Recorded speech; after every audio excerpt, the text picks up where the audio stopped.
Good evening, guys. Welcome to the session.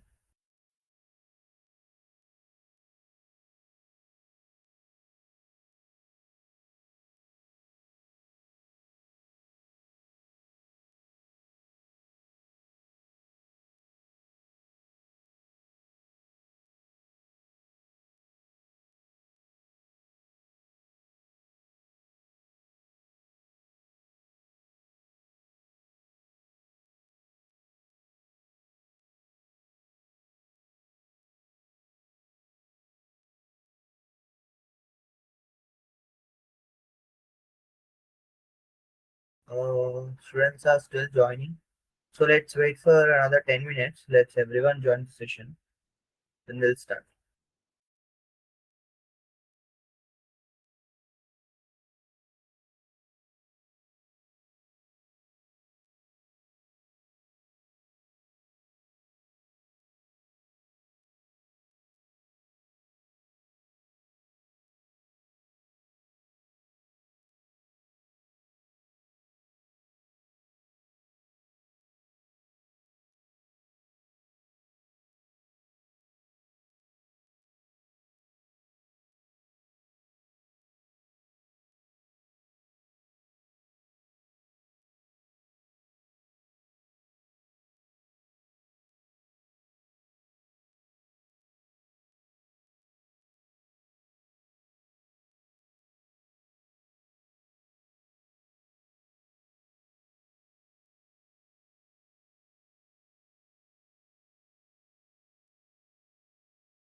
We'll start the session in 2 minutes, guys. Okay.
I see people are still joining.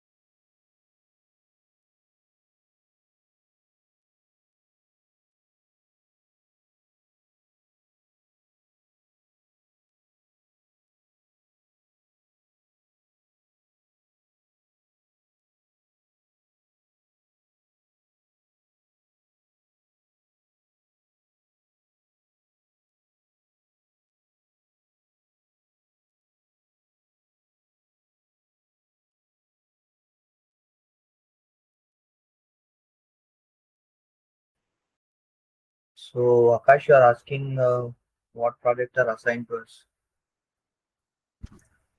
So, in the portal, in the Smart Interns portal, you have to enroll to with your project there. Okay, and you have to submit your project files within the portal. Okay, you can see the workspace option there in your portal. There you have to submit. Okay, don't worry. We will explain about that. My team will be explaining you about that. Okay.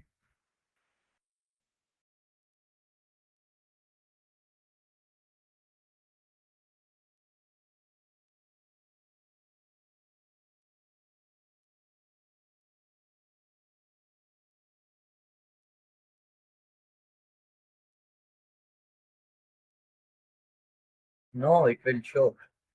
There will be projects there. Okay, go to Skill Wallet. Okay, go to Skill Wallet. You can find the courses and the projects and all. Many people have enrolled to the project and they started also, right?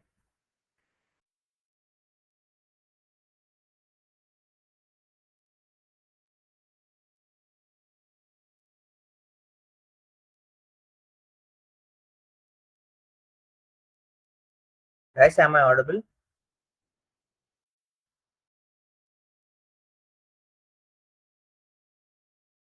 Can I get a thumbs up? Yeah. Okay, yes. Okay, Vishal. Thank you.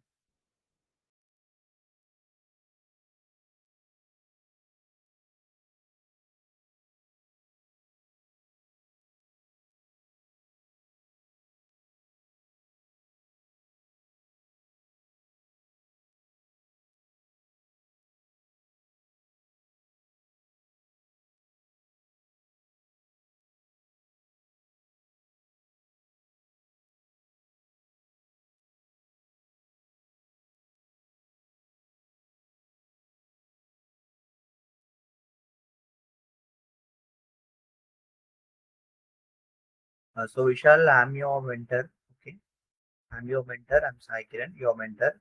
Uh, After this technical training, okay, after finishing this all technical classes, there will be a mentoring session going on. Okay, so mostly it will be 2 hours of mentoring session. There, I'll conduct a mentoring session. You can ask your doubts there in the session. Okay, I'll help you out there. So that's how you can connect with me and you can solve your doubts there. Okay, so I'm your mentor. So please ignore if any other names are mentioned, if other mentors are assigned to you. Okay, just ignore that. I'm your mentor.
Yeah, Vinay. Yeah, Vinay. I informed my team, so they will be discussing about that in project development session. Okay, they will be informing you about that things. Okay, and regarding the project also.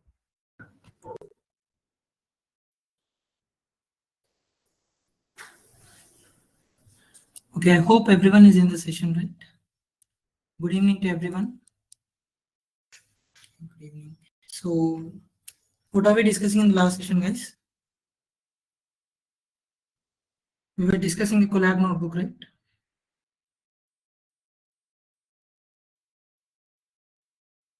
Okay. So let me just share my screen and also share the collab note. Just a moment, guys. Let me just share my screen.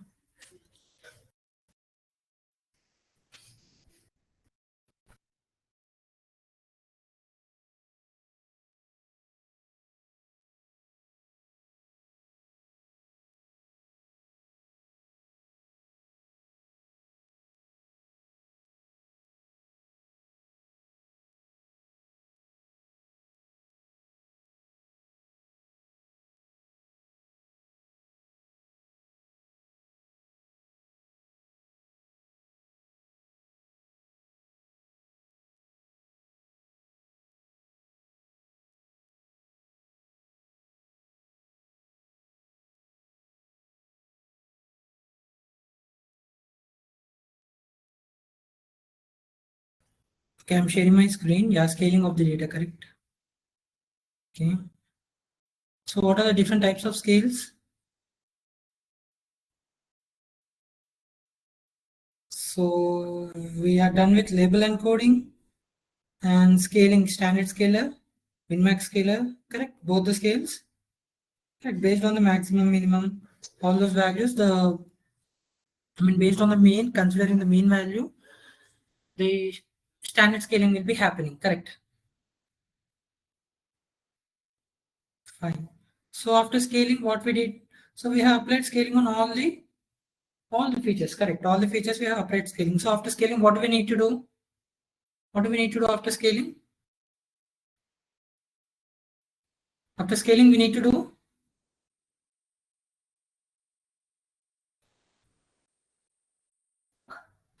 what do we need to do after scaling? We need to do correlation, right? Let me just share my full screen. Yes, correlation, correct. So, yeah, this is the tab. And we have discussed until here, right? Label encoding, scaling the data, standard scaler and the min-max scaler. And now we are having the correlation, correct? We are having the correlation. And what does correlation do? Correlation will make sure that it will let us know what is the correlation score between two variables. Okay, what is the correlation score between two different variables? It will let us know. Okay, now we'll just apply the correlation. Okay, we'll just apply the correlation.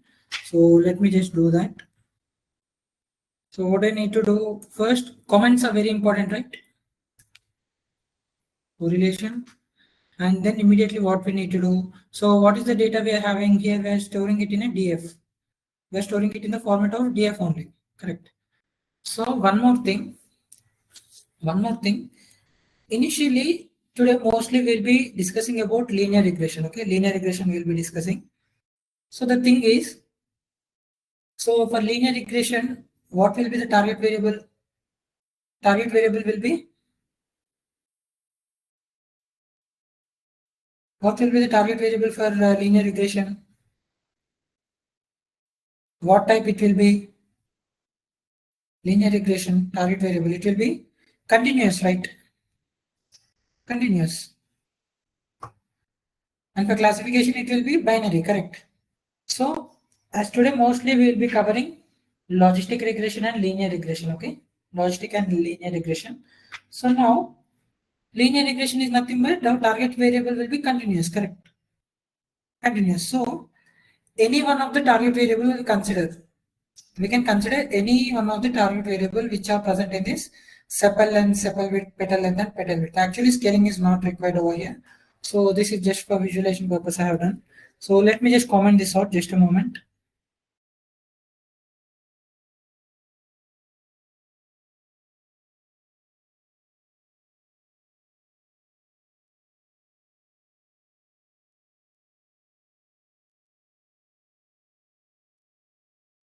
Okay, so let me just comment out this scaling. Actually, scaling is not required over here. Just I want to show you how the standard scaler works, okay?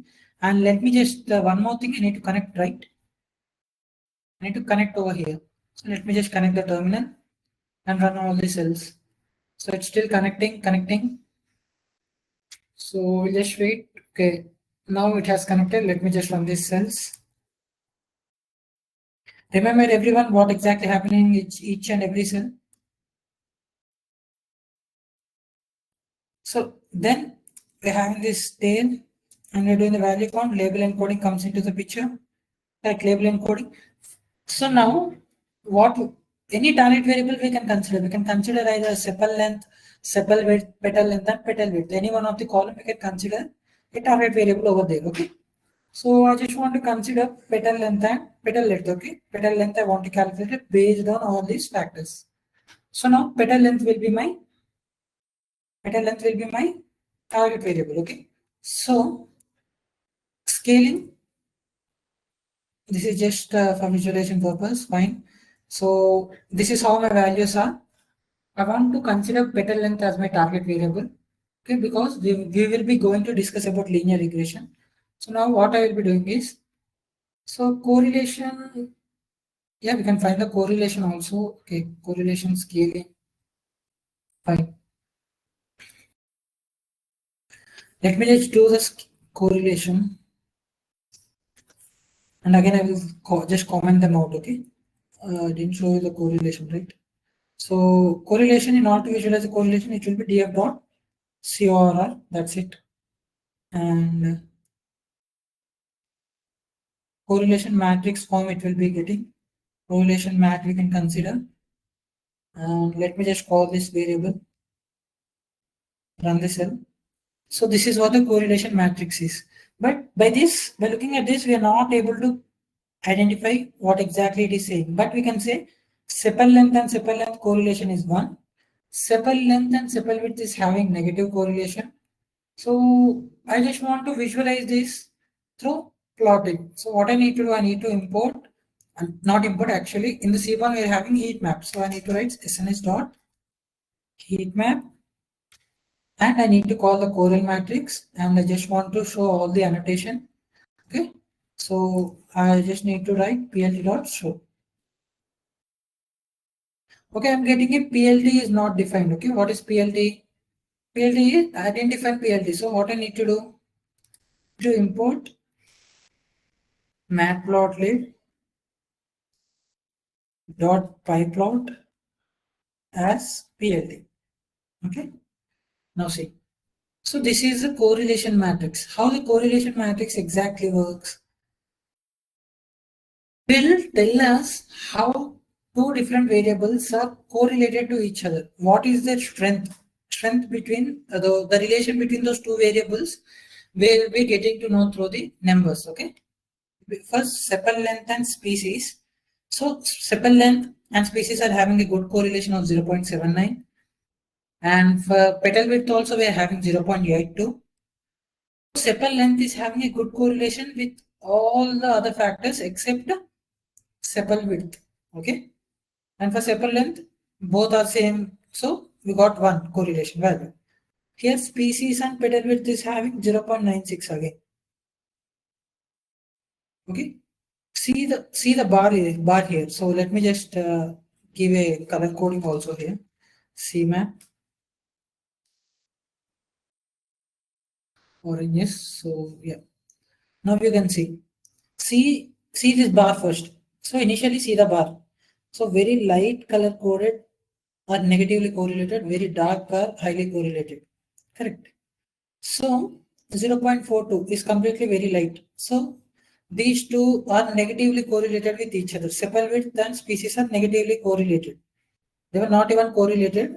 So they're complete opposite. So negative correlation score we are getting.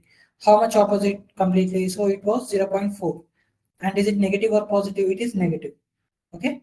So species and sepal width completely negative correlation. And if petal length and species, if you see 0.95 is a correlation. Okay. And for petal width also, for petal width also with the species we're having 0.96.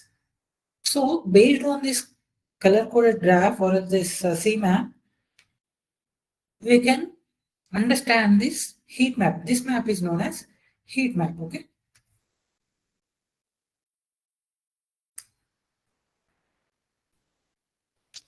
Heat map. Okay. But here, if you see how my data frame is completely scaled, right? So instead of scaling, I just drop the scaling and I will see. Okay. So I'll just comment this out. And now we will see how we will be defining the x and the y. Okay. How to consider x and y, what is x and y. Okay, now we will see.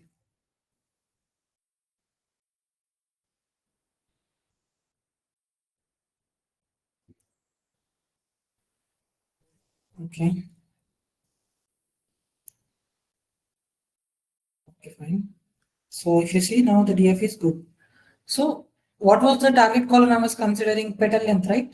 So here there are two terms, x and y. Okay, x, either you can define it as capital X or small x, and also we need to define y. Okay, we need to define y. This one is not required. So what is the value of x and what is the value of y? X will have all the independent variables. Y will have the dependent variable. Okay, y will have the dependent variable. So what is our dependent variable here? Petal length, right? So let me just copy this variable and give it over here. And in the x, in the x, see now y is dependent variable. Dependent variable. So in the x, what we need to have? In the x, we need to have all independent variables, correct? All independent variables. So how I can consider all the columns except this column, except dependent column? There is a way. Okay, df dot drop. Okay, drop. Just simply drop that particular column, petal length. Okay, so petal length. Now I need to mention where is that petal length axis. That's it. So now I'm having df dot drop petal length axis is 1 and y will be this. Okay, so understood this x and y, how we are doing, and also understood correlation, understood the correlation concept and how to derive the correlation, how to draw a heat map, and also how to define the independent and dependent variables under x and y. Let me know once. Everyone understood?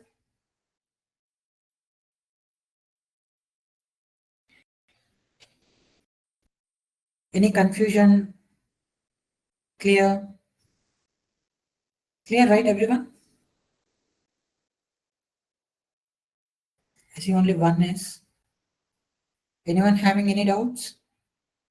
All the 70 plus people. Any doubts, anyone? No, right? Okay, what correlation is and also how a section dependent is independent. Okay, fine. I'll just explain that, okay? Fine. So first, correlation. What is correlation?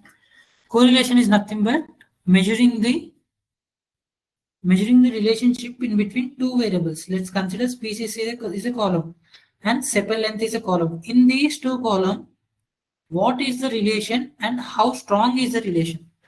Okay, what is the relation means we all know, as per the domain knowledge we know the relation, but how strong is the relation? We'll be getting to know this by the heat map. Okay, how strong those two variables are, how strong those two variables are. I mean, like, what is how strong the relationship between those two variables are. Are those two variables really important in this particular model building? Yes, they are important because 0.79 relationship score we are getting, correlation score we are getting between these two variables. So these two variables are very important. And if you see over here, there is a negative correlation between species and sepal width. But we know, as per the domain knowledge, width is compulsory. So we can't drop width or else species. Correct. Both the columns are important. So, but they were completely negative correlation. They were completely negative correlation. So when we are having complete negative correlation, we can consider them, but the columns or the values are having high correlation. Okay. Let's see petal width and also petal width. Okay. Now see here. So what are all I'm having? Petal width and also petal width I'm having. See, both are same columns. So definitely the correlation score will be 1. Okay, this is fine. See, petal width and species. What is the correlation score?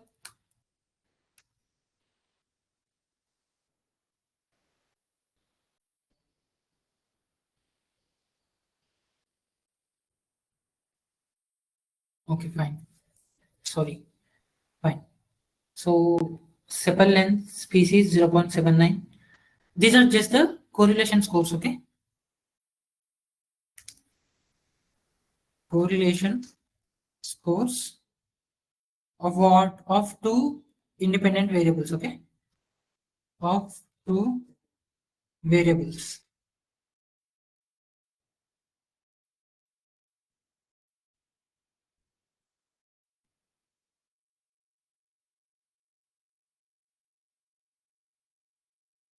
Correlation score of two variables, okay?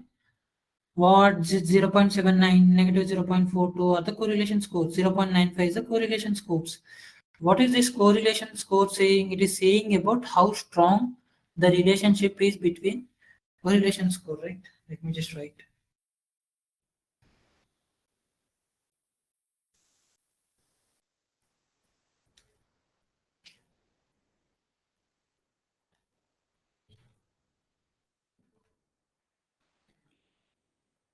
Strong the relationship is between the variables. Okay, between the variables. Correlation score says how strong the relationship is between the two variables. Okay, two variables. And if you consider over here, for petal width and petal width, I'm having correlation score 1. Petal width, petal width. Both are same columns. So definitely the correlation score will be 1.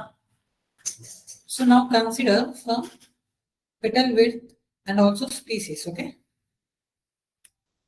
Species. What is the correlation score here for petal width and species? It is 0.96. They are highly correlated. They are highly correlated. Highly correlated means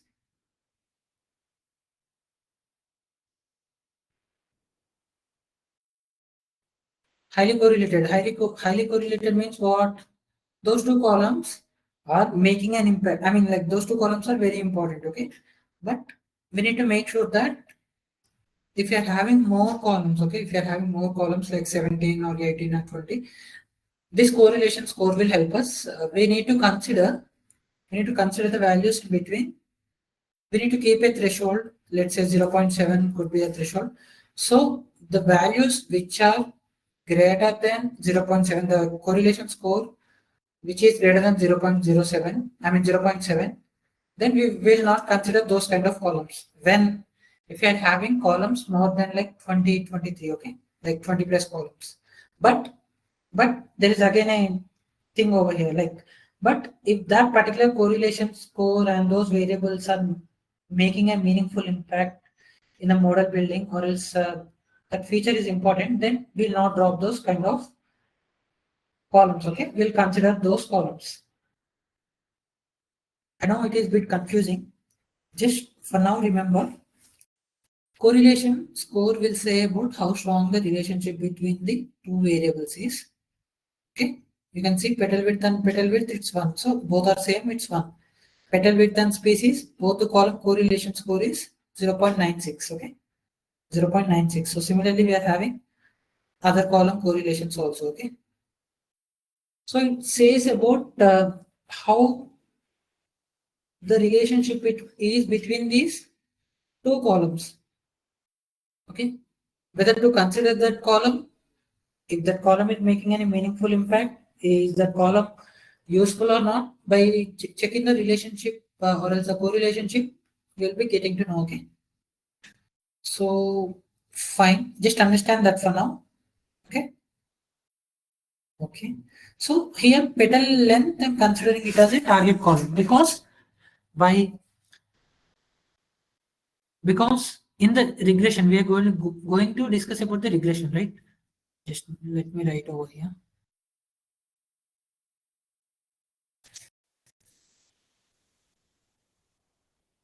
Regression. How the regression target variable will be numerical, correct? Numerical or continuous. How the categorical target variable will be? Categorical is nothing but regression and classification, right? Classification. How it will be? Categorical or text, right? Categorical or text. Okay, fine. Now see. So these two are the columns. So initially we need to understand about which algorithm. We need to understand about, let me just write it clearly. Linear regression. Okay, linear regression is very important. And we all know linear regression works on an equation, correct? We'll discuss that equation also. Everything we'll see about linear regression. So now, first we'll know about linear regression. Linear regression is nothing but it belongs to regression. So numerical column. So our target variable should be in the numerical, correct? So for that I'm considering petal length, or else I can also consider a sepal length, or else sepal width, or else petal width also I can consider. Why? Because these are all the continuous values. Can I consider species? Can I consider species? See, I am solving a regression problem. Can I consider the species column? My question is simple, okay? I am doing a regression problem, okay? I want to do a regression. Can I consider the species column?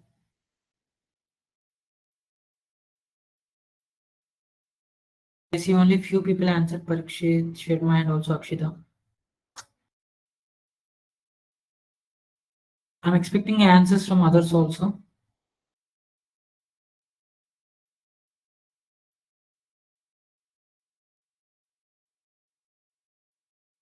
Correct. We can't consider, correct. I see only 4 people were active, fine. Okay, so we can't consider, right? We can't consider. So in these 4 columns only, I can do a regression problem. Sepal length, sepal width, petal length, and petal width. From these 4 columns only, we can consider a regression because these values are continuous. So I am considering petal length. So in order to do the model building, we need to define x and y. Okay, we need to define x and y. Here we can here what we did just now. We have decided which kind of model selection. Okay, model selection step is here. So let me just write.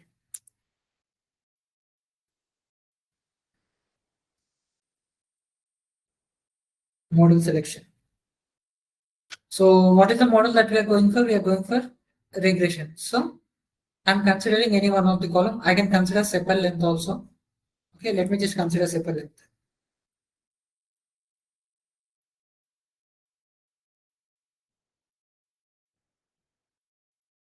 So if I'm considering sepal length as my target column, so in the X, all the independent features should be. So from the X, I am dropping that sepal length. Okay, and in the Y should be the target column or the dependent variable. Okay, I'm saying that sepal length is dependent on other columns. Okay. Why? How can I say sepal length is dependent on other columns? You may get that question. Correct. Just see. Just now, for now, consider there is no sepal length. Okay, there is no sepal length.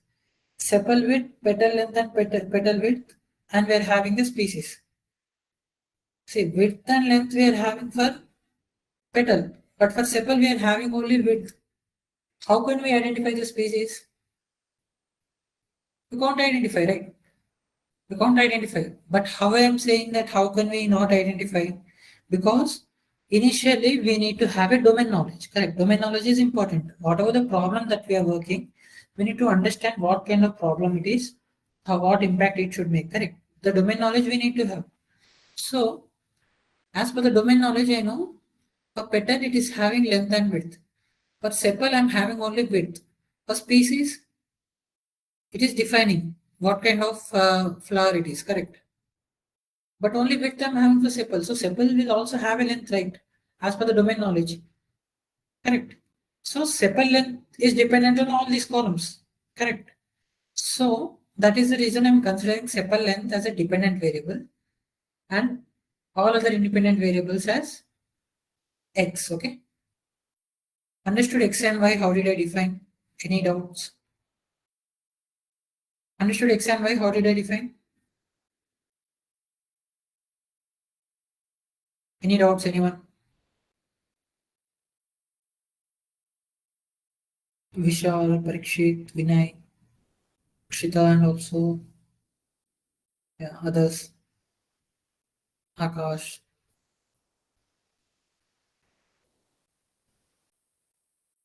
Okay, it's not clear. Yes, we can choose sepal width as dependent. We can choose sepal width as dependent.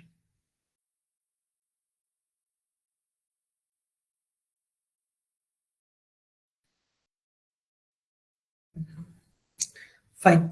Let me just explain this for. I think people are being confused. So let me just do it for logistic regression. Logistic regression. Let me do it for logistic regression. Fine. Linear regression, logistic regression. So now what I will do, I just want to do logistic regression. Okay. So let me just drop this. Fine. Now forget everything which I just said. Okay.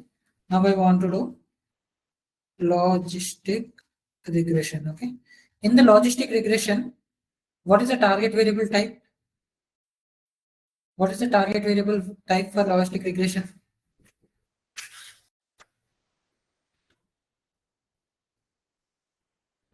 For logistic regression, what is the target variable type? how the target variable should be in the textual or numerical. Categorical, correct. So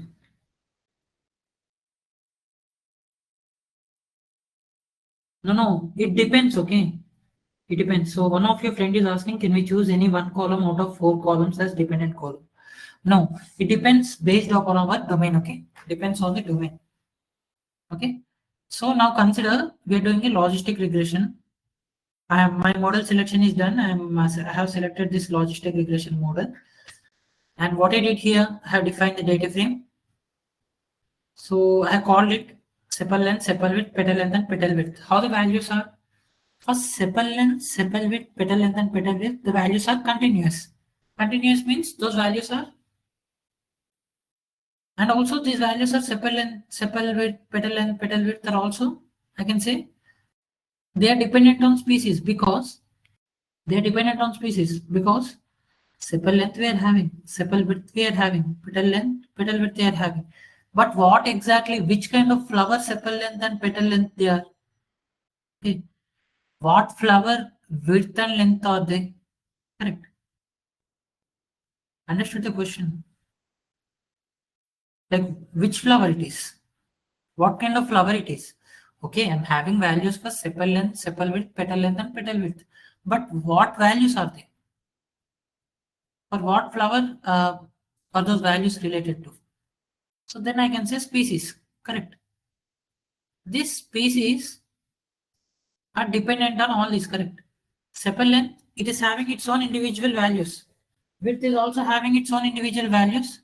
Length and all this sepal and petal, they're having individual values. It could be of any flower. Correct. It could be of a datura. Correct. I mean, a flower which is having sepals and petals.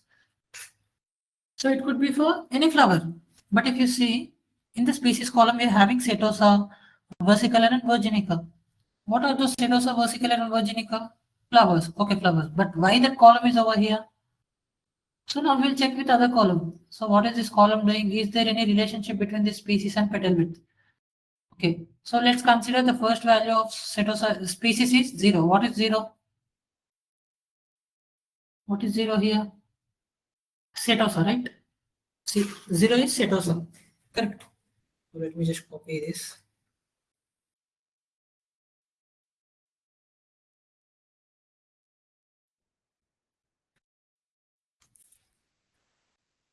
Okay, what is 0? 0 is, let me just show you.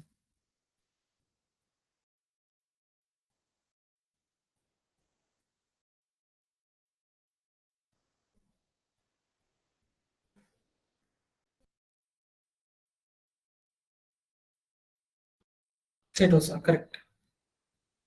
0 is Setosa, 1 is versicolor, and 2 is virginica, correct. So I'm saying that I'm having 5.1, just consider these values. I'm having 5.1, 3.5, and 1.4.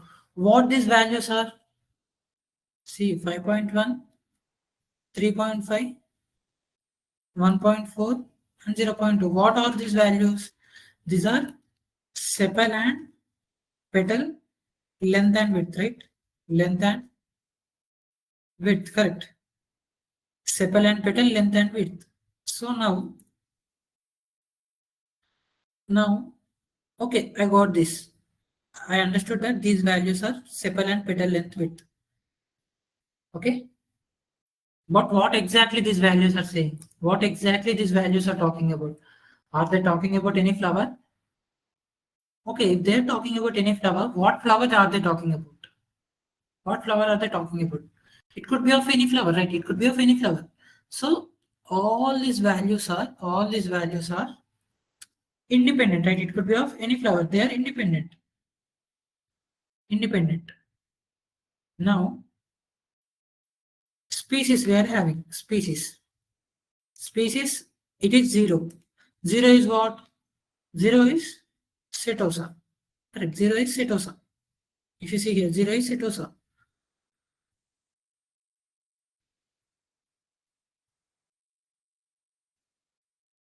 Zero is Setosa. Okay, what is Setosa? Setosa is a flower. Okay, fine. Setosa is a flower. Are the above values Are the above values related to the Setosa? Okay, let's see. So this is Setosa. Okay, this Setosa's petal width is 0.2. Okay, for the flower Setosa, the petal width is 0.2.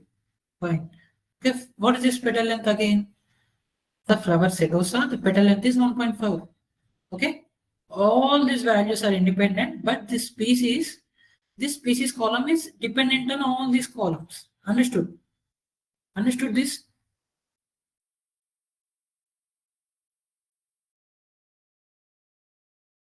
Understood what I just told?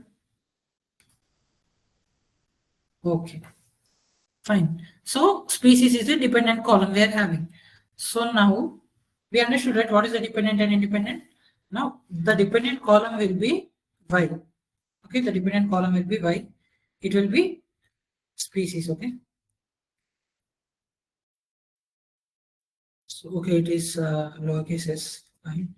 Let me just copy that variable name and give it over here. Fine, species. Okay, fine. This is my dependent variable. Now in the x, I need to define independent variables. So this is dependent dep. Okay. Now I need to define independent variables, right? What are independent variables? See, independent variables we're having. Okay.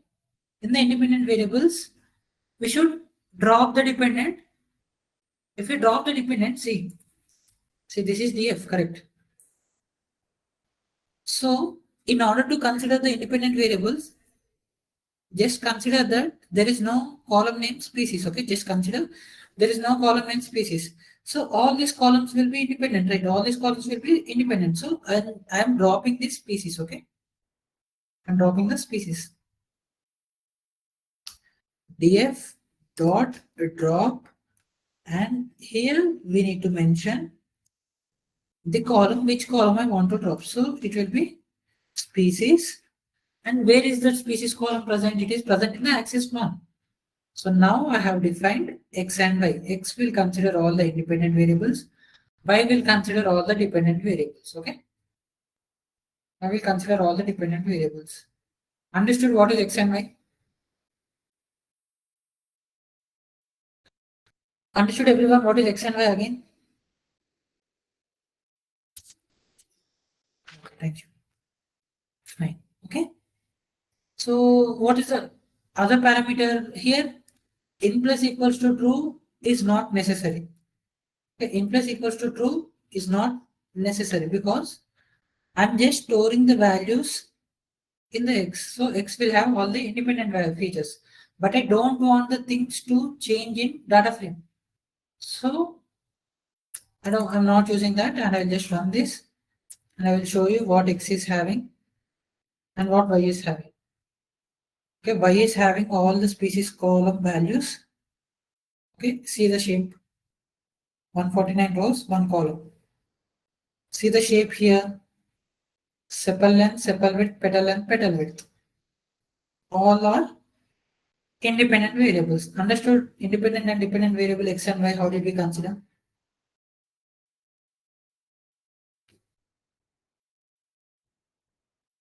Yeah, species are dependent variables. That is why I have assigned it for y.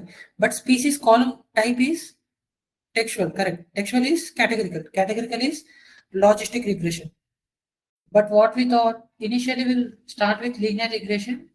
So that is the reason I have considered petal length as a target column initially. But you are being confused, so that is the reason I have changed the target column. Okay, for better understanding purpose. Okay, understood? Any doubts still?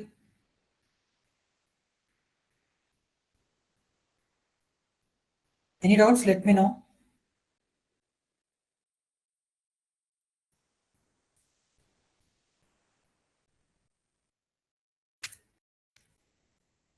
I see 4. No, understood. Fine. Thank you. Understood, right? Logistic regression to. We need to implement that model. So after this, what we'll be having is, after this, what is that we need to do? Model selection is done. We have considered X and Y, independent and dependent. Now we need to do split the data, okay? Split the data, okay?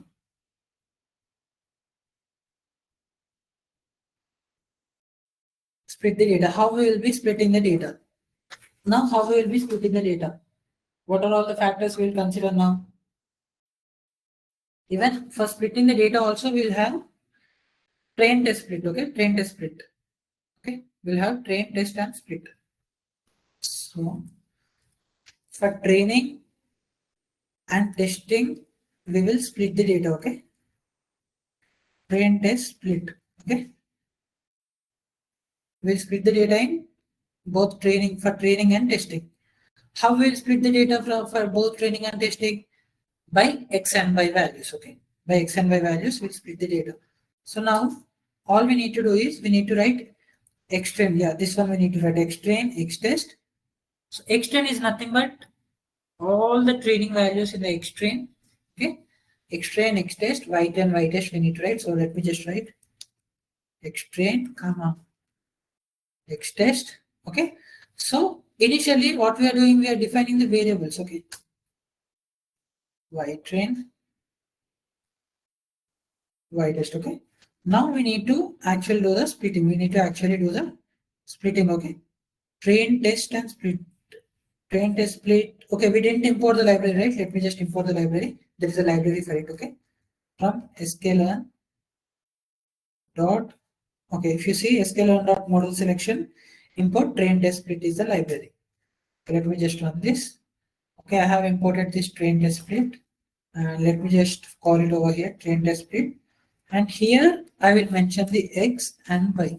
So considering these X and Y values, I want the split to happen in these 4 ways.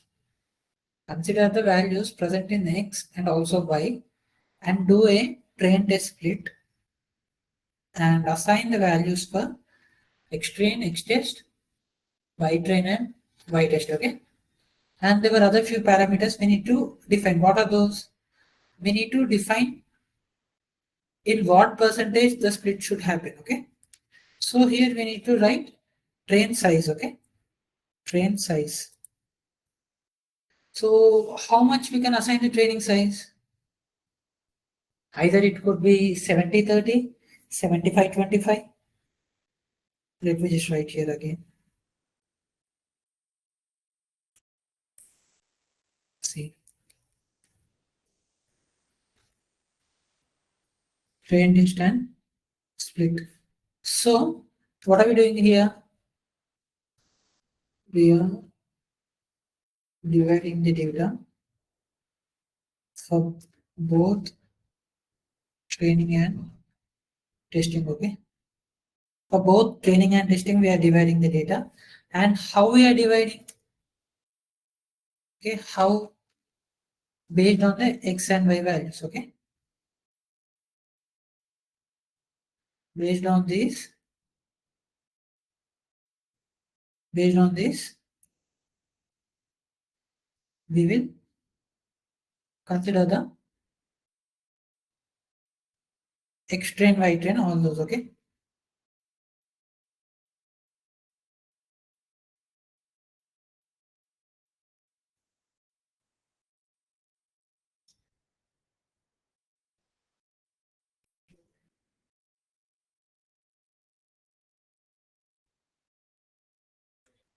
Okay. And how we are doing this train test split? By based on X and Y. So based on this, we will consider the X train, X test, and Y train and Y test. Okay. And we need to define the training size also. What is this training size? Train size, okay? Training data size, testing data size, okay? Training data size, and also testing data size we are having, okay? So let me just define it with 1, 2. So training data size. So mostly how we will be considering is for this both training and testing. For train, we will consider 70% of the data, or else it could be 80%, or else it could be 75%. Okay. And for test, we'll consider the remaining percentage. So it will be 30%, else 20%, or else 25%. Okay. Percentages. For training, either we'll consider 70%. If you are considering 70% of the data to go for training data, so 30% will go for test data. If you are considering 80% for training data, 20% will go for test. 75% for training, 25% will go for test. Okay. So it's our choice, and this one will depend. Okay. If you're having huge amount of data, we can go for 70-30. Okay. Or else normal, like if you're having like 10,000 rows, or else above that also we can go for 70-30 ratio. So the threshold is 70-30. Okay. Threshold is 70-30, or else you can go for 75 or 25 also. So now I'm considering training data as 75%. Okay. And testing data I will consider. So in the 100%, 75 is gone for training. So testing will be another 25. Correct. Testing will be another 25. Fine. So now the training size I need to define. So I'm considering 75%. So I need to define as 0.75. Okay. 0.75. Clear until here? Train size? Okay, fine. Thank you. Clear, right, everyone? Any doubts, anyone? I see two people have raised their hand, Raj and Devish.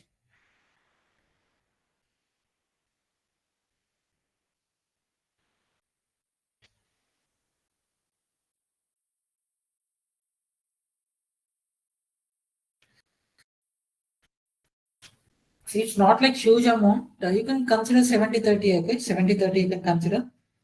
70-30 you can consider, or else 18-20. And also we can go for 75-25, okay? Don't go for the huge amount of data for now. Just go with this. 70 means 30, 80 means 20, 75 is 25. But it's better if you go for 70-30 or 75-25, okay? These both are fine, okay? Now you need to write the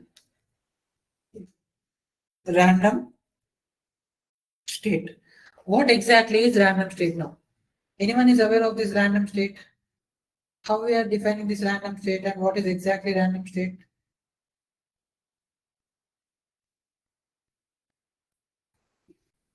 What is random state? For now, let's say I'm writing 45 as a random state.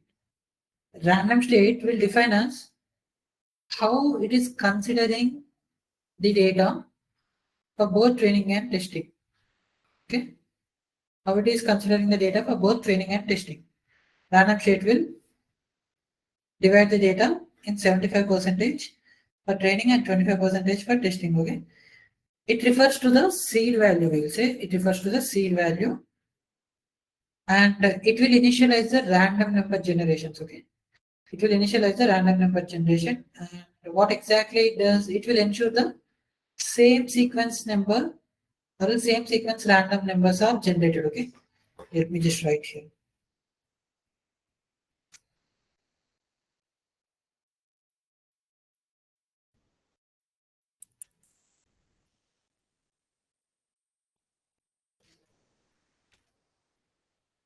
Random state. Okay, so the first point in the random state is what is random state actually? What it does, it is referred to a seed value, right? It is referred to a seed value. So it is referred to a seed value. This is the first point. And second point, what it will be? Second point is nothing but it will ensure, it will be initializing the random numbers. Okay, it will be initializing the random number generation. Okay, and it will ensure the same sequence of random numbers are generated. Ensure the same sequence of random numbers are generated. Okay.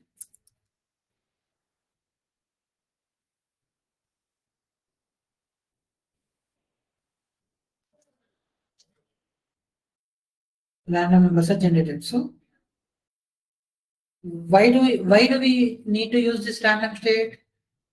Because it will ensure the same sequence of random numbers are being generated. Okay. Why means consistency. It is having consistency. Consistency way in data splitting. Okay. So what exactly random state is doing over here? It is shuffling and splitting the data into training and testing. Okay. So shuffling and splitting the data into training and testing. Okay. What it is exactly?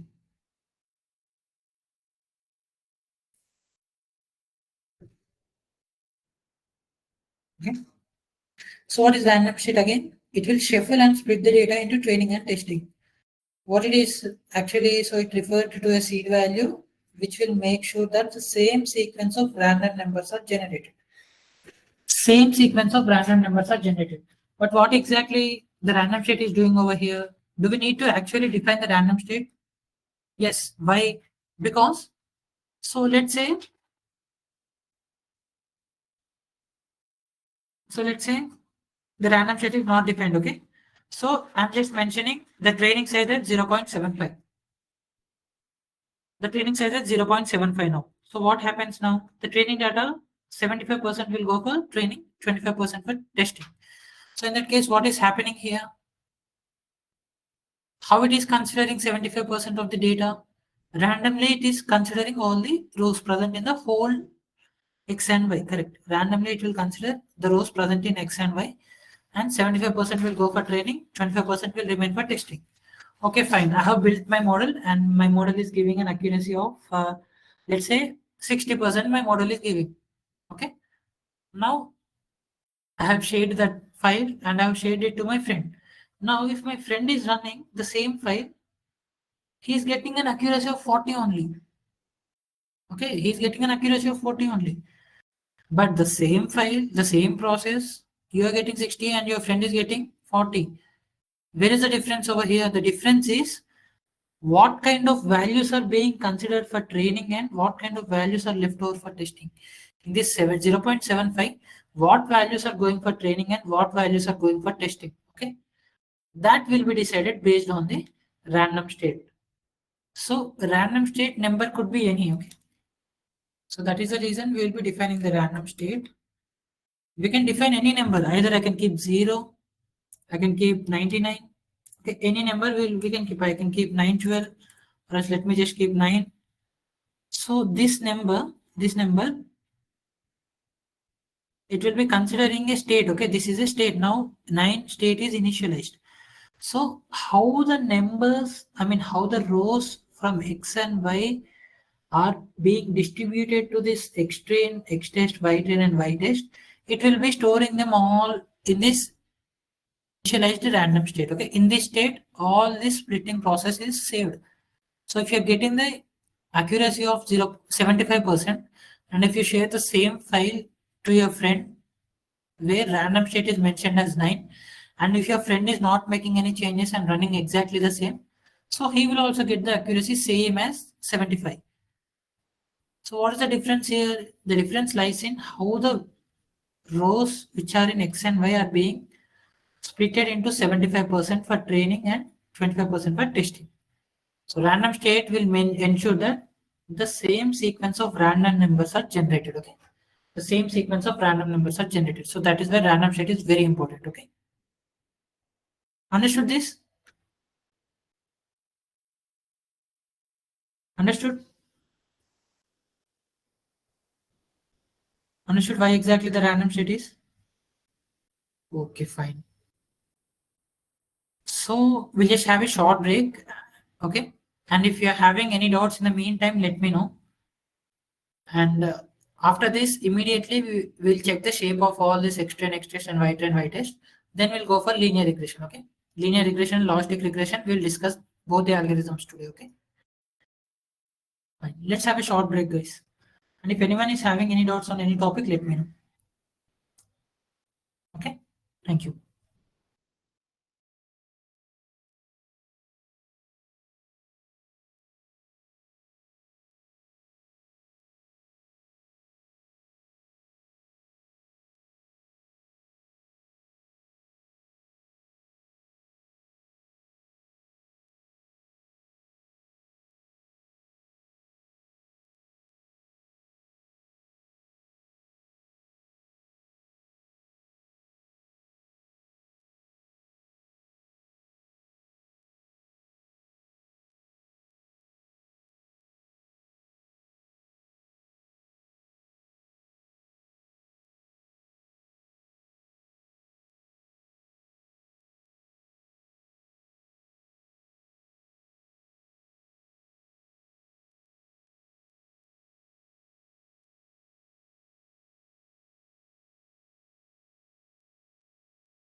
Okay, I hope everyone is back from the break, right?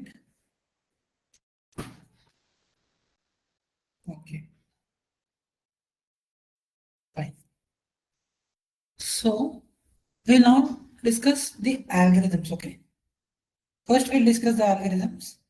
For now, I'll share the notebook until the training and testing splitting, okay? We'll build the models also, don't worry. First, we'll understand the algorithms, and in the next upcoming session, we'll build the models.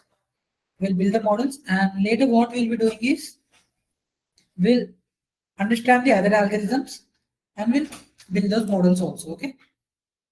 So, mostly this Friday will be our last session, so I'll make sure that I'm completing all the machine learning algorithms, okay? Fine. Okay. So, let me just share my screen.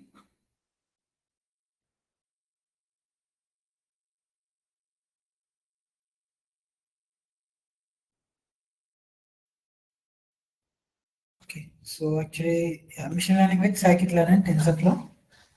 Okay, so we'll be discussing about this regression and classification problem. We'll see. So regression and classification, you all know. We're having all these kind of models, okay? Introduction. So agenda of this particular PPT is introduction to regression and classification, linear regression, multiple linear regression, polynomial regression, logistic regression, decision tree classification, k nearest neighbors, that is KNN, naive Bayes, and also support vector machine. All these algorithms are supervised learning algorithms, okay? All these are supervised learning algorithms. So, introduction to regression and classification. We all know what is the regression and classification, correct? So, we'll just go through these points once. So, regression it is a type of a supervised learning algorithm which is used when the target variable is continuous, correct? When the target variable is continuous only, we will be going for this regression. And what is the goal of this regression? The goal of the regression is to establish a relationship between the input features and the target variable. Just go through this.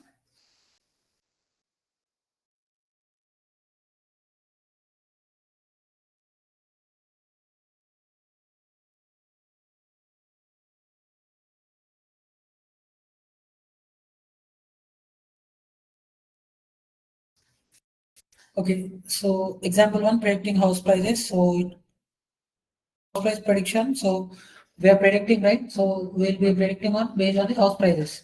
So it is a regression problem. Okay, it will be considered as a regression problem because there we are working on a continuous variables. Correct. Okay. So similarly, example two is also estimating temperature based on factors like humidity, wind speed. So coming to classification. Classification is also another type of supervised learning algorithm.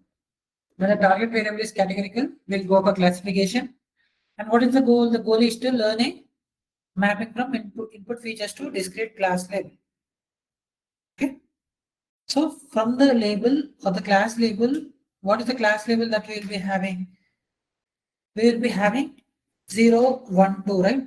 0, 1 and 2. Because Setosa, versicolor and virginica are the flowers. So it will be like identifying the type of flower, identifying the spam emails based on the content, predicting the whether of customer. Okay. I mean whether a customer will churn or not based on their behavior.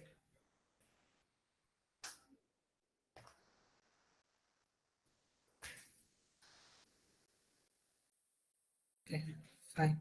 So regression versus classification. If you see regression, the values are continuous, correct? As the values are continuous, so the plot will be like this. Okay. Classification, it will be either triangle or a circle. Okay, either triangle or a circle. Just like either Virginica, Setosa, or else it will be versicolor. Correct.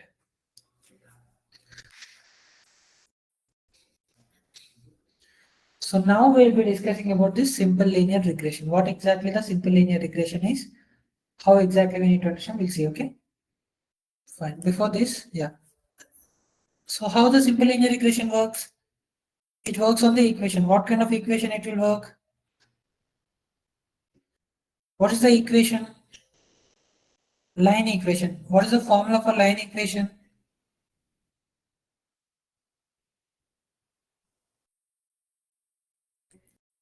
What is the line equation, guys?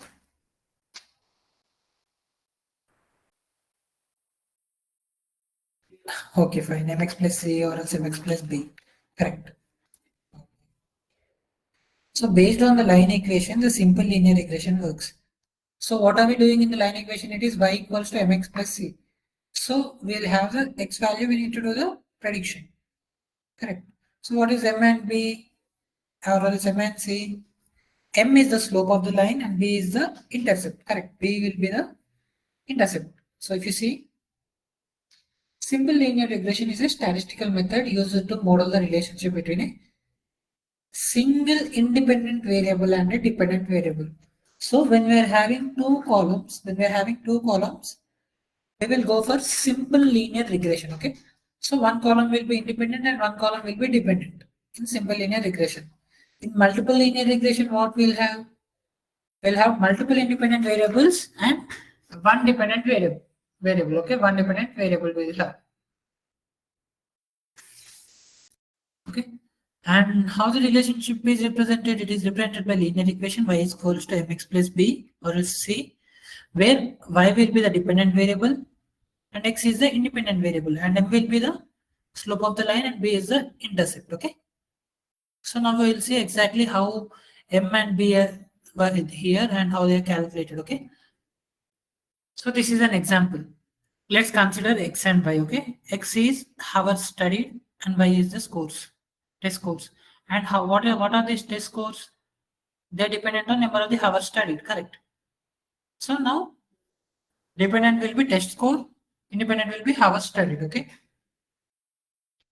And how we are calculate the mean? How we are calculate the mean of x and y? So considering all the total values by, total all the values by this. This is a mean calculation, correct? For both x and y, this is a mean calculation. Total values and the number of values. So that is how we calculate the mean. After calculating the mean, we will calculate the slope and intercept. How slope is being calculated and how intercept is being calculated, just see. So slope m formula is this xi. Here xi is what? Xi is and x cap. Xi and x cap. What are xi and x cap here? Now we'll see. Okay. And also there is this intercept formula y cap minus m into x cap. So how m and intercept are being calculated, we'll see. So if you see, what is the m formula here? I to 1 to power of n, where xi minus x bar by yi minus y bar to xi minus x bar whole square. So how you calculate the m? So we are calculating these values 2, 6, 50, 68, 4, 6. Up to how many values we'll consider? These values, okay? These values x and y, x and y, x and y. See here. 2, 6. Where is 2, 6? 2 and 6. This value, mean value. Correct. And 50 and 68. 50 and 68 for that particular mean, okay? So here we have calculated it 2 minus 6 and y. So what is y here? What is the first y value? 50. Y cap value is 68. So it is 50 minus 68, okay? 50 minus 68, 2 minus 6, how we are getting? Here it is 2 and the mean is 6. So 2 minus 6, 50 minus 68.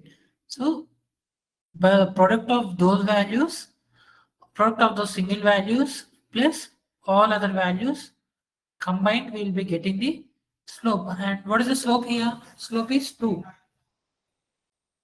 And what is this intercept? How we are calculating the intercept? Y cap minus m into x bar. So y cap we already know it is 68. So m we got 2. X is 6. Correct. X is 6. And how we are getting 6? Here x is 6, y is 60. 68. Correct. So it is 68 and 6. 2 we got from here slope.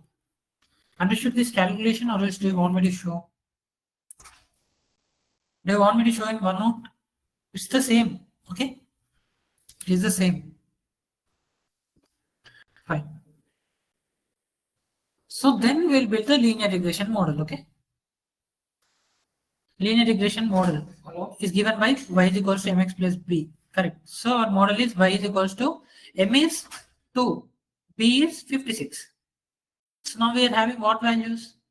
We are having slope and also intercept value we are having. All we need to do is we need to make the predictions. How are we predicting the test scores for students who studied for 5 hours? So let's say student studied for 5 years, so it will be 2 into 5 plus 56. 25, 10, 66. So the predicted will be 66. So his score will be 66. Understood this? This is a simple line equation, right? Understood the calculation for that simple line equation?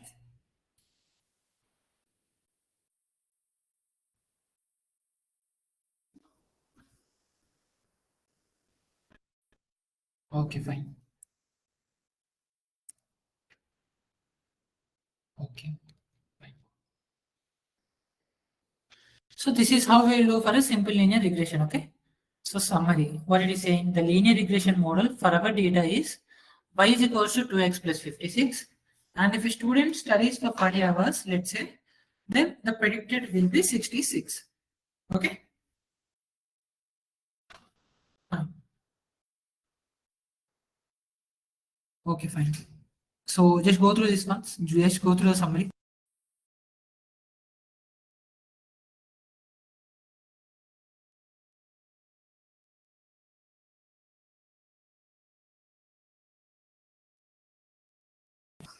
Understood, right? So now linear regression.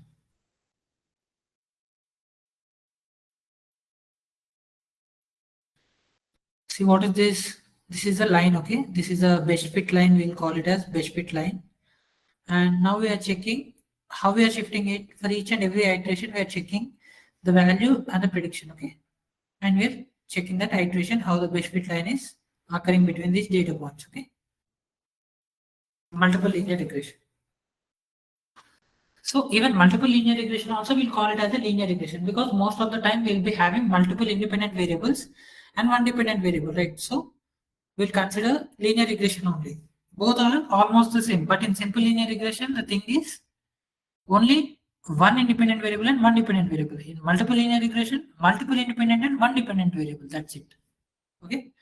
And what is the definition? See, this definition is important. Okay. The definition which you are saying is important. It is a statistical method used to model the relationship between two or more independent variables and a one dependent variable. Up to here, the definition is very important. Okay. Multiple linear regression is a statistical, or else linear regression is a statistical method used to model the relationship between the two or more independent variables and one independent variable. Okay. One dependent variable. Okay, for single linear regression, we are having y is equals to mx plus c. But how for multiple linear regression it will be y is equals to this bias plus, or else you can consider, yeah, sorry, not bias exactly, it is beta 1 into x1, beta 2 into x2. So what are this? It's like mx plus mx1, mx2, m1 x1, m1 x2, m3 x3, m4 x4. Okay, up to mn xn. Okay, so this is the formula for multiple linear regression. So it will be y equals to it will be m1 x1 plus m1 x2 plus in that format. Okay, if you see y is the dependent variable, x1, x2, xn are the independent variables, b naught is the intercept. Okay, b naught is the intercept, and the value of y and x, the value of y when x variables are 0. Okay, b naught is nothing but the intercept. Okay, just see this, b naught is nothing but the intercept, and b1, b2, b up to b to power of n are the coefficients. Okay, coefficients which are representing the change in y for one unit. Okay, so based on this beta 1, beta 2 and up to bn, this plot is defined. Okay, the graph which you have seen. Okay, that one. And E is the error term. E is the error term representing the unobserved factors that affect the y but not accounted for the model. Okay, what are the error values or the error term we are getting? That will be epsilon E. Okay, fine. So we'll just see the multiple linear regression. Okay, So in simple linear regression, what happens? It will be a 2D plot where either it could be dependent or independent, and we'll have plot all the data points and the good fit line. Okay, we'll find a best fit line, and the best fit line will be passing through all those data points. Okay, this is the best fit line, and these data points are the nearest to that particular best fit line. Okay, but in multiple linear regression, we'll have two independent and one dependent, right? So it will be x1, x2, and y. So that is the reason we are having here the 3D plot. Okay, x1, x2, and y. Okay.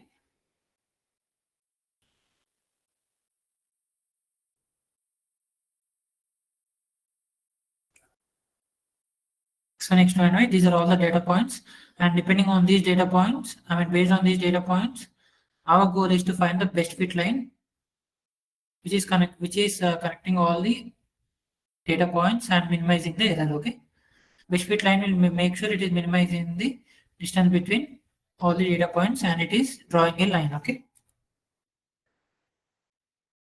So polynomial regression is also, it will have the same equation form.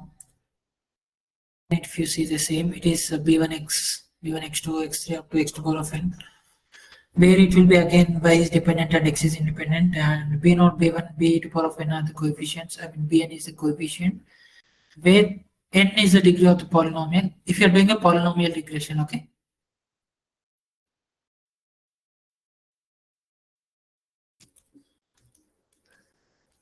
Here. So multiple linear regression, clear?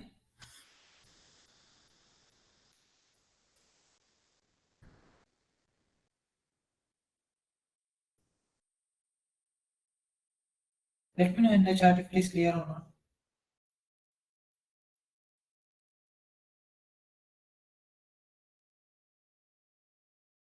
So just remember that it is a statistical technique that the model, or it will try to model the relationship between the dependent and the one dependent variable and multiple independent variables. Okay, it is nothing but a simple extension of simple linear regression. Simple linear regression, one dependent and one independent. In multiple linear regression, one dependent and multiple independent. Correct, multiple independent. So what is the goal here? The goal is to find the best fit line in the multiple linear regression. Okay, goal is to find the best fit line. And there were some assumptions also, and the equation you have seen, correct?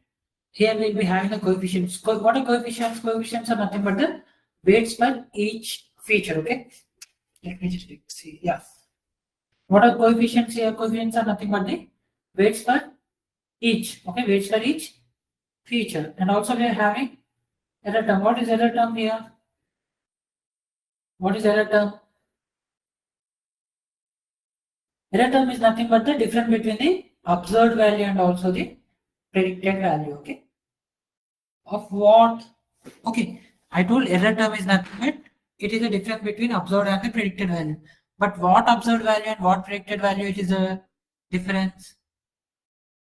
Dependent variable of a dependent variable, it is the observed and the predicted value. Okay, of a dependent variable, it is the observed and the predicted value. And for this error term, the formula is y minus y cap, where y is the observed value and y cap is the predicted value. Okay, y is an observed value and y cap is a predicted value. Okay, fine. So any doubts in this regression?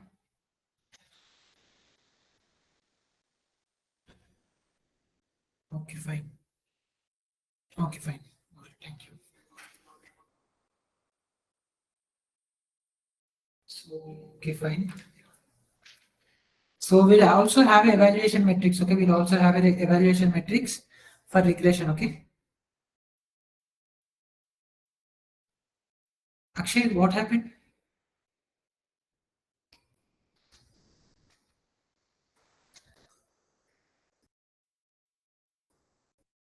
Akshay, I see you have mentioned no. Are you having any doubt in linear regression?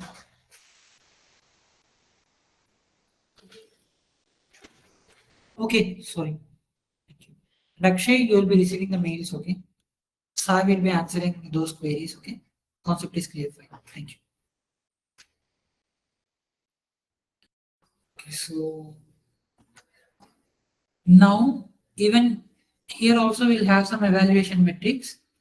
The evaluation metrics are here: mean square error, mean absolute error, or else RMSE and R square will have all these evaluation metrics. Okay, we have all these evaluation metrics.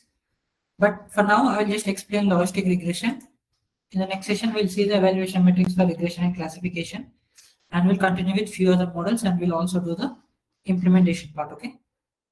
Fine. So let me just proceed with the PPT.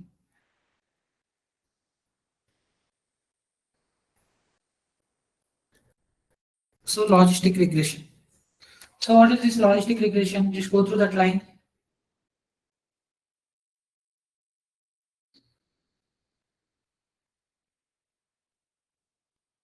So what it is doing? It is a statistical method again used for modeling the probability of a binary outcome.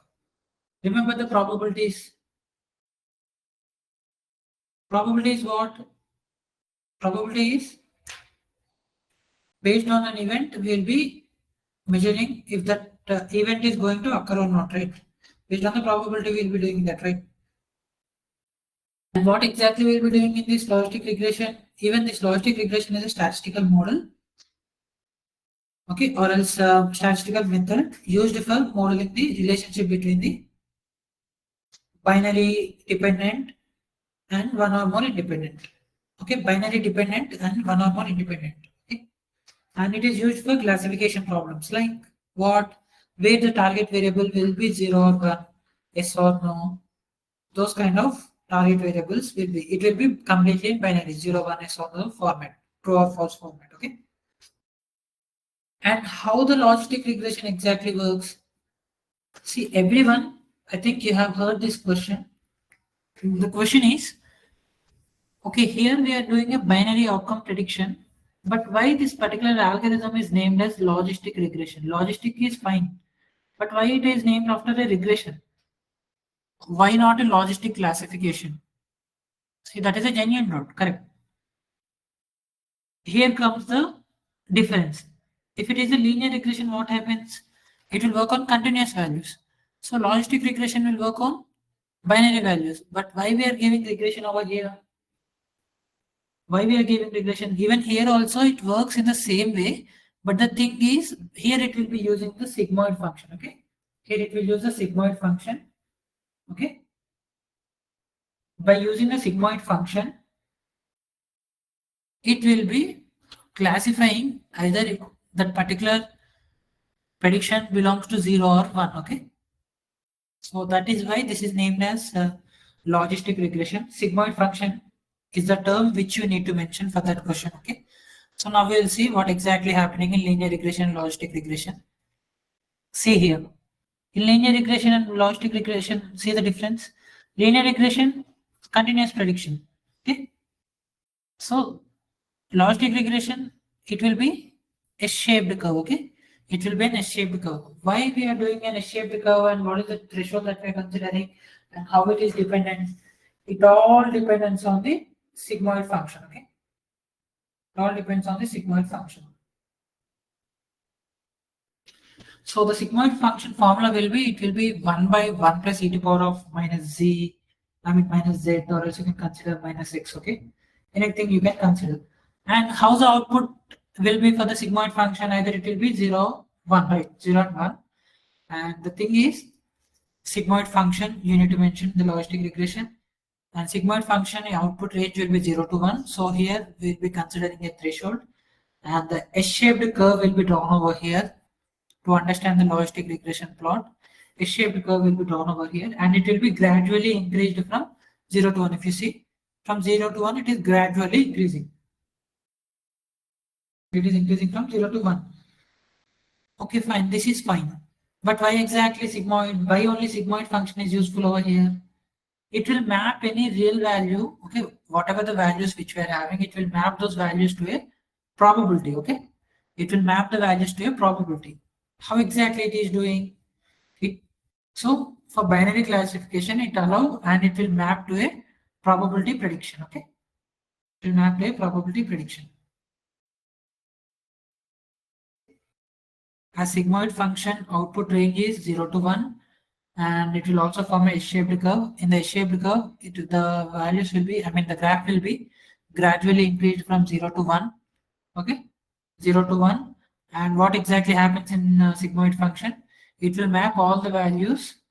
It will map the values to the probability, all the binary classification values to a probability, and then it will decide which binary side that particular data point is falling. Either it is 1 or else it is 0. Okay, and the values will be in between 0 to 1 only. Okay, the values will be in between 0 to 1. So only thing you need to understand here is linear. In linear regression, it is a statistical method used for modeling one dependent variable, modeling the relationship between one dependent and multiple independent. Correct. In logistic regression, it is a statistical method used for modeling the relationship between one dependent, which is a binary, and multiple independent, or else you can say modeling the probability of a binary outcome. Okay, modeling the probability of a binary outcome. And how exactly the logistic regression works? Logistic regression works based on the sigmoid function. What is sigmoid function? Sigmoid function, what are the features of the sigmoid function again? Sigmoid function features are, the properties I'm saying. The properties will be either the output or the outcome will be in between 0 to 1. Okay, it will not exceed 0 to 1. If you see in the linear regression, the predicted y will be exceeding 0 to 1 range. But if you are using sigmoid function will make sure that whatever the output which we are getting, it is in between 0 and 1 only, either 0 or 1. Okay, the probability is 0 or 1. And how we are plotting it? We are plotting it through the X-shaped curve, which is gradually increasing from 0 to 1. Correct. So that is the reason we are naming it as logistic regression. So everything is happening in a regression format, but by the use of sigmoid function, we are classifying it and the values are in between 0 and 1. Okay, 0 and 1, if you see. Okay,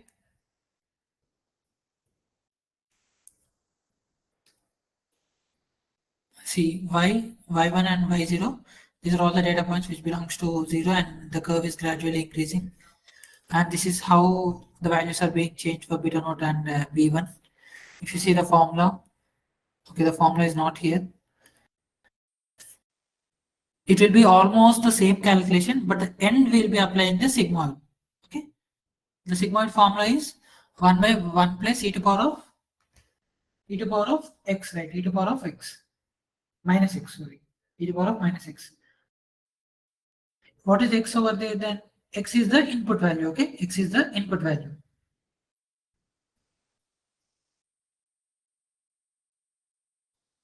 Is it clear? Linear regression and multiple linear regression, simple linear regression, multiple linear regression, we understood.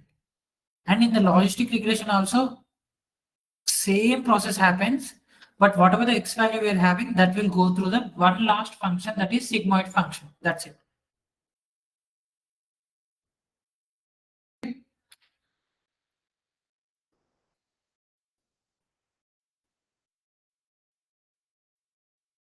Or else you can say a logit function, because we are calculating the probabilities, right?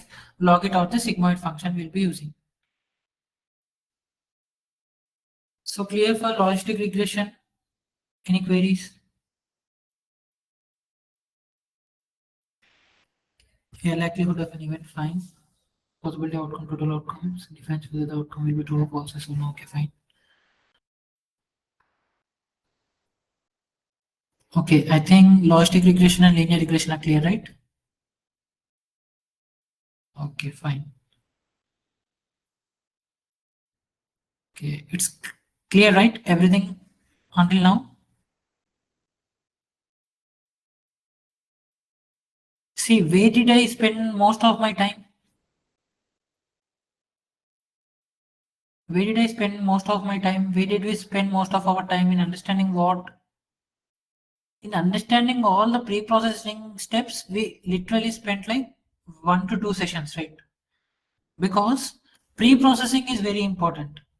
Understanding the data, cleaning the data is very important. Model building, anyone can do, but understanding the data is very important, okay?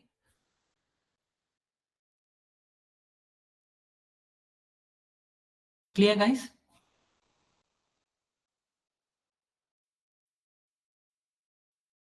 I'll just create a poll. Let me know over there, okay? Instead of giving yes or no, okay? Just a moment.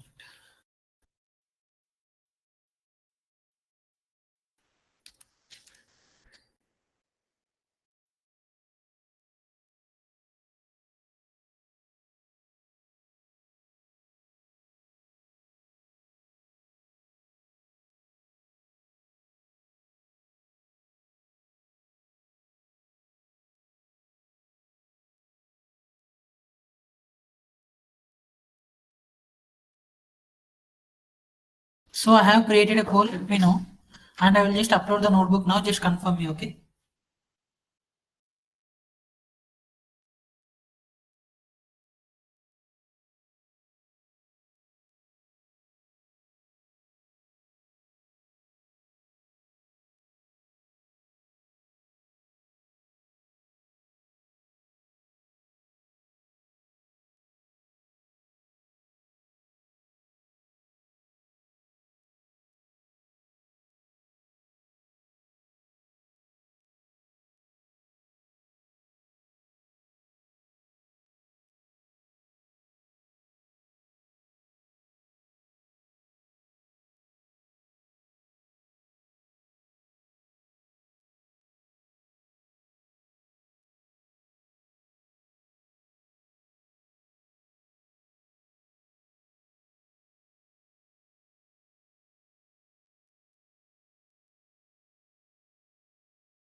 Okay, I will upload that file, okay? I will upload the file. Just give me a minute, okay? So in the meantime, any queries, let me know. And even mostly Saturday also we'll be discussing the things, okay? So I request everyone to attend the session on Saturday also. And I'll be uploading this file. Just a moment. I have deleted the existing file. So in the notebooks, let me upload the file. File upload. Okay, it's still not loading for me. Okay, fine. So I have uploaded the file. You can refer to that file, okay? You can refer to the pre-process file. The same file which we have discussed and all the changes which we have done are present in that file, okay? Understand the file and similarly, so we are doing the things alternately, right? So I'll just give one small task for you, okay? Everyone please listen. One small task, okay? So the task is, so from the SNS, I have loaded one data set, right? So I want you to consider any other data set, okay? And complete until that splitting, okay? Complete until that splitting. Got it? Consider any other data set and complete until splitting and try to understand the workflow steps, okay? Try to understand the workflow steps. I'll try to share that notepad also, the workflow notepad also, okay? Machine learning lifecycle workflow notepad, okay? Please refer to the notebook which I have uploaded for the dataset, okay? Okay, then the last 2 sessions are not in the playlist. Yeah, I'll just inform the team, Akshay. I'll just inform the team to upload all those recordings.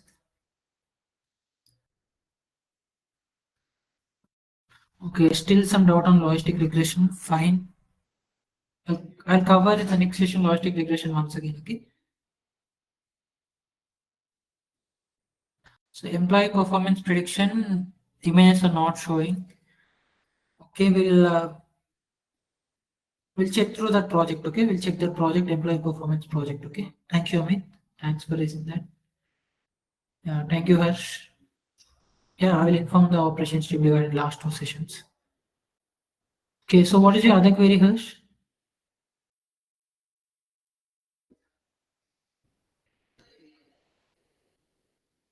Yes, Harsh, please let me know. Today's handout. Yeah, today's handouts will be updated tonight, okay? Akash, today's handout will be updated tonight. And the drive link where you can find all the... Okay, you're working on English datasets which aren't available. So, English, are you talking related completely? English is nothing but a textual data. Correct. So, Harsh, you're talking about English, right? English datasets you need, but you're not able to find. English is nothing but, are you completely talking about the NLP related data or else? Are you talking about this machine learning related?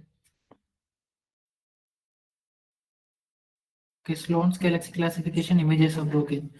Okay, actually, Sai is noting down all these points, so we just make sure that those images are being replaced. Okay.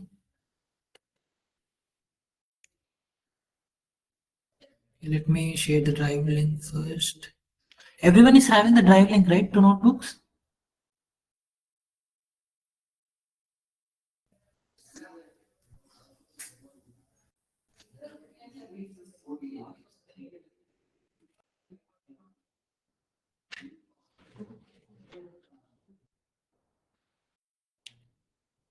Okay, fine.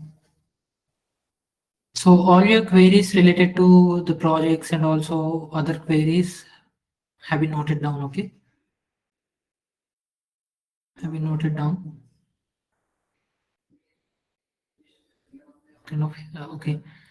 So recording links you will be getting through the Telegram, okay? In the Telegram link, already, in the Telegram group, already a link has been updated, which is having all the recording sessions, okay? Please refer to that. And I see one query. Okay, project image is not showing, not any image is showing in machine learning approach for employee performance. Yeah, Amit, I have considered that query, okay? Thank you.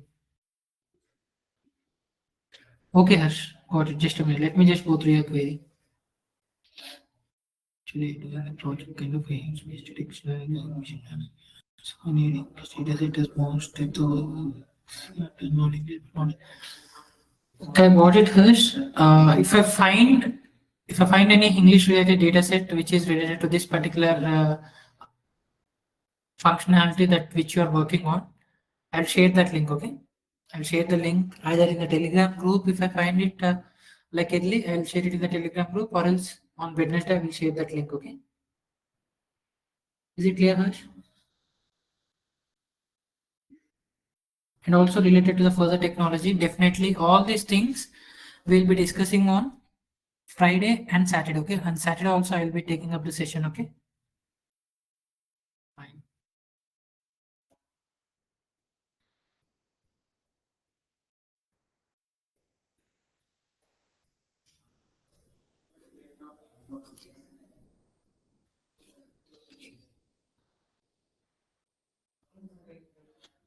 Okay, could you please roughly tell?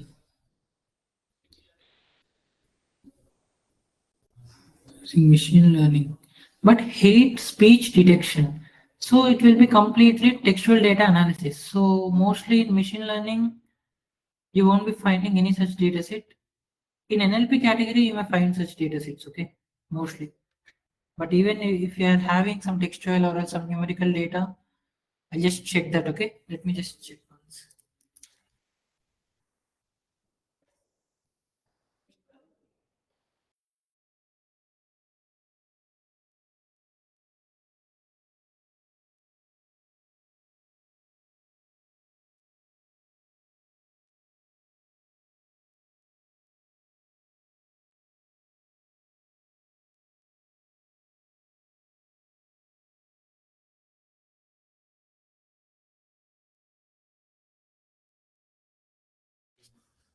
Okay, hate speech detection for machine learning, right? Let me check. Using machine learning, curated data set, okay, fine. Okay, data code discussions. So have you gone through Kaggle? Have you gone through Kaggle? Kaggle.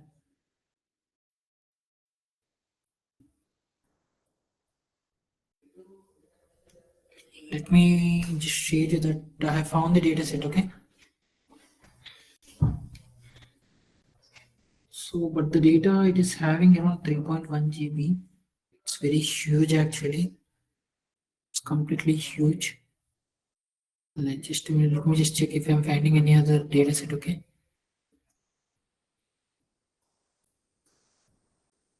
Okay, fine. Okay, for your understanding purpose, I'll just share a link, okay? For your understanding purpose, I'm sharing a link, Harsh. Just a minute.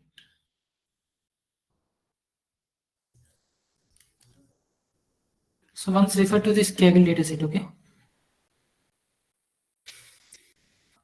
Okay, datasets are not that much accurate and up to date. Okay, up to date in the sense we need to. Have you gone through the UCI repository?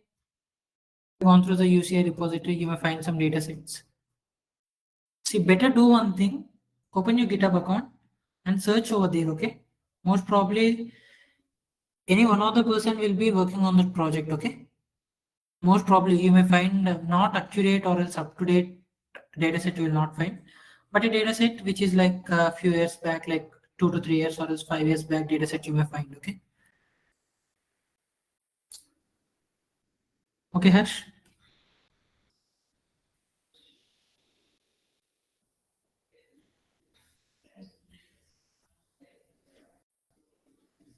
See, NLP you need to learn. If you completely want to know how exactly this hate speech and how exactly the other chatbots are working, you need to learn NLP, okay? Natural language processing. Yeah. To ease of making this project, you need to understand NLP. NLP will help you a lot, okay?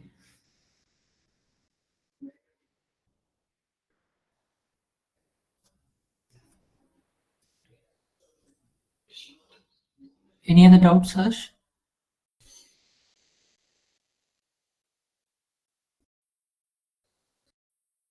Yeah, I will share that, okay? I will share that on the last final day, okay? Okay, fine. Thank you. So if no one is having any other queries, okay, if no one is having any other queries, you may leave the session, okay? Thank you. Yeah, thank you, Harsh. Thank you. Thank you, guys. Thanks, everyone. Thanks for joining.